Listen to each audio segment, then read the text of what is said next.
relive or redo in your life if you could?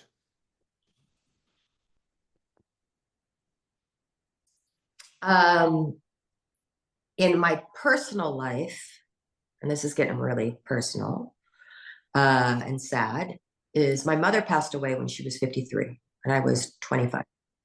And we pretend she had cancer, colon cancer. We pretended like she was going to get well because that's what my father wanted us to do. So I never had the moment to tell her how much I loved her and appreciated her and learned from her. I was going to miss her because we all had to pretend like she was getting well, even though we knew she wasn't going to get well. And that is a moment I regret not having that time with because I was strong enough to be able to handle that. She was, my dad wasn't. And so when people, I have friends now who lose a parent or a loved one that have that time, you know, the worst thing you can do is say, yeah, I know, I've been there, you know, to somebody. But to be able to find the time to share with them how precious that moment is, because I didn't have it. I did, I chose not to have it to honor my dad. I would do that over again.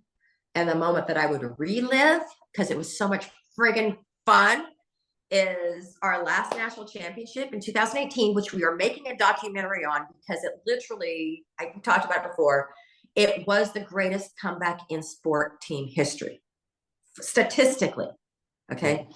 And we went to our last event, which was balance beam. 6 athletes up till you take your top 5 highest scores. And I coached balance beam. And we didn't know at the time that we had to average a 9.95 out of 10 out of 5 athletes to tie. We didn't know that. Thankfully, we didn't know there had been 5 other teams that had competed before us because that was our last event. Not one athlete had gotten a 9.95, and we had to average 5. And the best, people ask me what's some of the best coaching I ever did. The best coaching I ever did was in that event, because last event of the evening, right before the athletes went up, they all huddled up and they were like, we're leaving with no regrets. We're leaving it all on the floor. We're staying true to our game plan.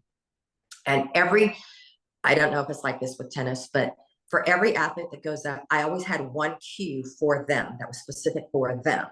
So the first athlete that would go up for us, like the first athlete that starts on balance beam was one of the most important positions in collegiate gymnastics, because they set the tone. They set the confidence, the calm up there. And so I was used to go up to our first athlete, Grace Glenn, and I would say, tap on your inner bitch. And her nostrils would flare and she'd go, gah. So as I'm going up to say something to her, she grabs my hands and she says, Miss Val, I got this. And I don't say anything. I wink, I fist pump, and I move off. And she PRs. She gets her highest score. On and on and on and on. Of the 6 athletes, I didn't say one word. I trusted them that when they looked me in the eye and they said, I got this, I trusted that we had prepared. Well, we ended up winning by the smallest margin in NCAA history. And as coaches out there, I want you to listen to this, okay? Had I coached from my ego, I would have told myself, no, we're in the biggest moment of this national championship. I'm the head coach. They have to hear from the head coach in order to be able to reach the potential. And instead, I listened to myself and I said, and I used all of my senses to look at them, to feel their energy. And it's like, they're ready. Had I coached from my ego and told them their cues,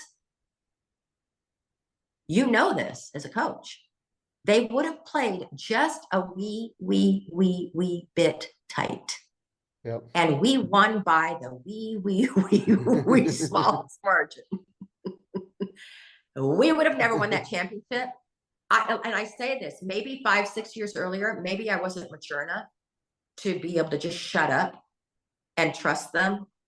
But thankfully, I was old enough and I'd been coaching long enough to trust the process and trust that we had prepared them and just give them all of my positive energy with a wink and a smile and a fist pump.